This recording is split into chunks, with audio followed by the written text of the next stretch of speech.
Assalamu alaikum, амансыздарбы туғандар. Бүгін число 6 ноябрь 2024 жыл. Қошқар атадағы бүгінгі түстен кеңгі курс достар. Бүгін қандай болып қалды? Чоғу көріп достар. Бірден лайкты басыңыздар, комментарийға жақсы қойып пікір қалдырып қойыңыздар.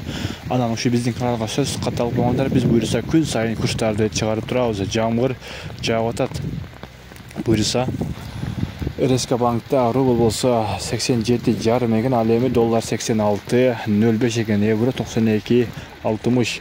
Доскорда банкта дагы 0,875 екен рубль, ал эми доллар 86,05. Капитал банкта дагы 87,5 екен достар. Мына ушундай болуп жатат достар. Буйруса жакшы ниет кылайлы. Оптима банкта дагы, Айыл банкта 0,87,5 екен достар. Эко Исламик банкта дагы 87 екен бул жерде. Барыңыздар сак саламатта калыңыздар.